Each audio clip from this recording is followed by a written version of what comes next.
So we come to the next section. The next section talks about bone tumors. Orthopedic Oncology. Orthopedic Oncology will always give you image-based case scenarios or spot diagnosis. Whenever we want to diagnose a bone tumor, remember there are two things which are important. One is age of the patient.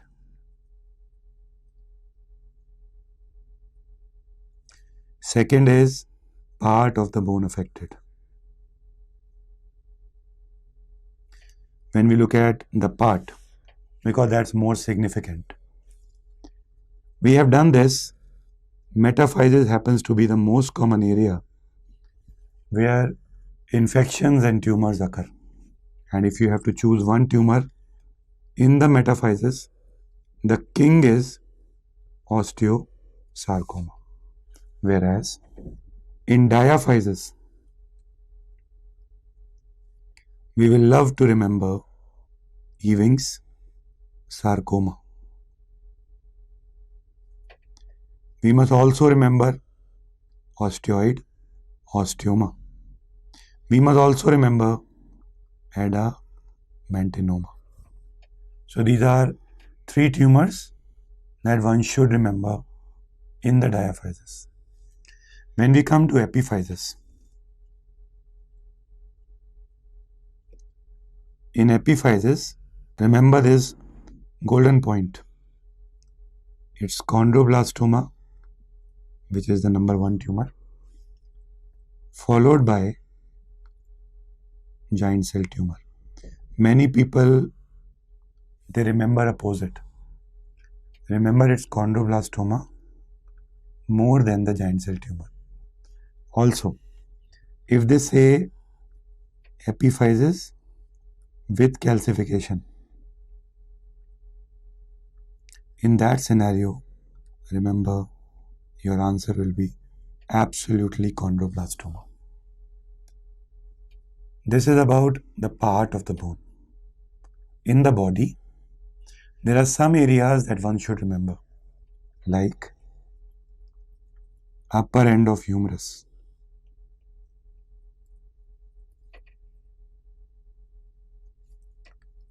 you must remember unicameral bone cyst, also called as simple bone cyst, single cavity cyst, followed by chondroblastoma. But we know that chondroblastoma calcified. Similarly, remember for the aneurysmal bone cyst, it's more common in lower limbs. Tibia is very common. And I want you to remember the third bone site, lower end femur. Friends, this is the commonest area where osteomyelitis occur. Two tumors which are very common in this area, osteosarcoma and the giant cell tumor. They are most commonly seen at the lower end of femur. So this is what we have done. If they talk about epiphysis, chondroblastoma more than GCT. Epiphysis plus calcification, chondroblastoma. Upper end humerus, unicameral bone cyst more than chondroblastoma. Metaphysis, osteosarcoma. Diaphysis, osteoid osteoma, adamantinoma, Ewing sarcoma. Epithelial bone tumors. Mind you, it's not epiphyseal, epithelial. You have tibia, which will have adamantinoma. You will have in mandible the ameloblastoma. Before 1985, ameloblastoma and adamantinoma, these were interchangeable words.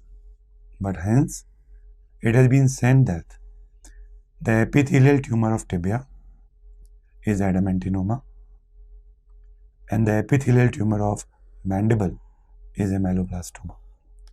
So ameloblastoma most commonly involves the mandible, but mandible or jaw The most common tumor is squamous cell carcinoma, SCC. This is a very, very important page. The man who classified bone tumors was King. Remember this name. Also remember in the tumors, part affected is more important than the age. But if they talk about the age, first decade of life, Ewing sarcoma. Second decade, osteosarcoma. But there's a catch. If there are 10 tumors in the first decade, out of them 9 may be Ewings. Whereas if there are thousands of tumors, majority of them in the second decade, 800 to 900 will be osteosarcoma.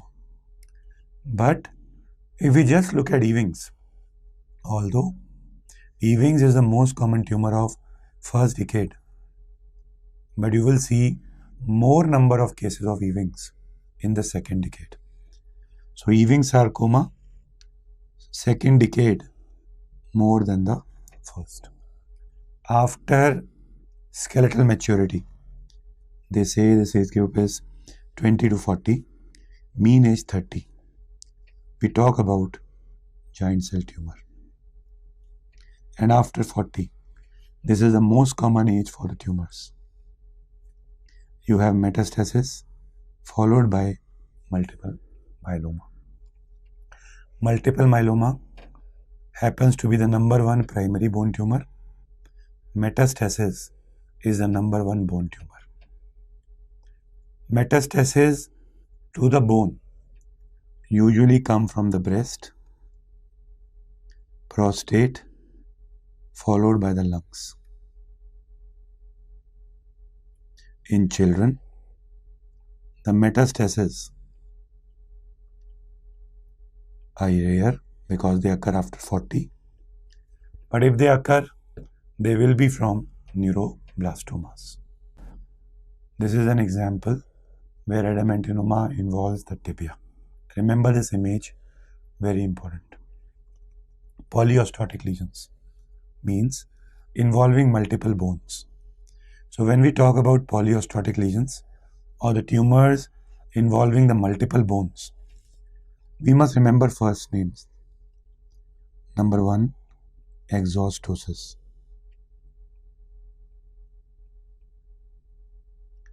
Also called as osteochondromas.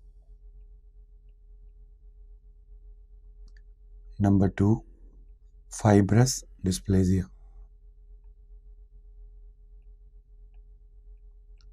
And you know what? These two are developmental malformations.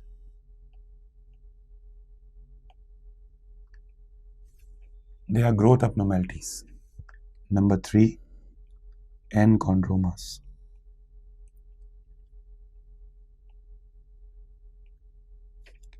Number 4, giant cell tumor. Number 5, Ewing's sarcoma. These are the 5 names that should be imprinted in your brain when they talk about multiple lesions or polyostotic lesions. Radio-resistant bone tumors. Remember the name osteosarcoma. 90% of questions on this point, this will be the answer. Even the cartilaginous tumors are radio-resistant. In fact, the cartilaginous tumors are chemo-resistant also. So osteosarcoma followed by chondrosarcoma. One more name which you must remember amongst the options in orthopedics is malignant fibrous histiocytoma. This is also radio-resistant bone tumor. Whenever I talk about treatment of bone tumors, tumors of the bone are in orthopedics, and ortho is a surgical branch. So usually you operate it. There are some areas where the lesion is simple. There is a cavity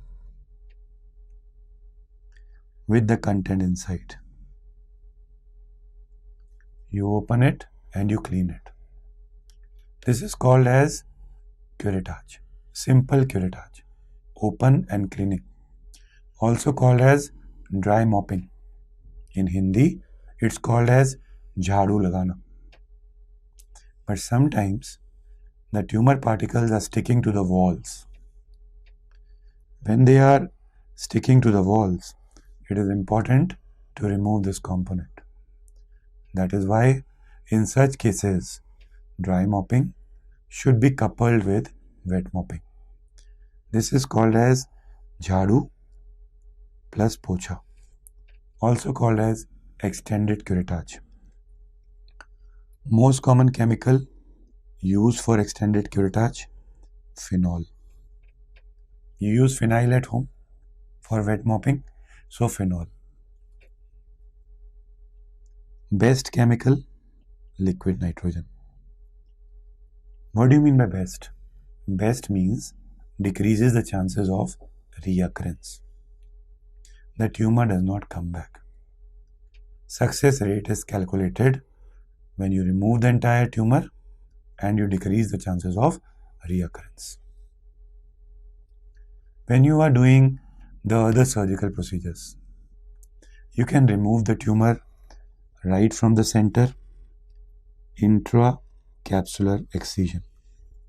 You can remove the tumor from the pseudocapsule, marginal excision. You can remove the tumor with a normal cuff of tissue all around, usually 3 cm in orthopedics, wide local excision. This happens to be the commonest surgical procedure done in case of orthopedic oncology. And finally, remove the entire bone of the segment, radical excision. The most commonly done procedure, wide local excision, 3 cm margin. Let's talk about the general principles. Benign tumors, operated. Cartilaginous tumors, operated. So cartilaginous tumor, whether it's benign or it's malignant, it will be operated. Whereas most common surgery overall is wide local excision with 3 cm margin.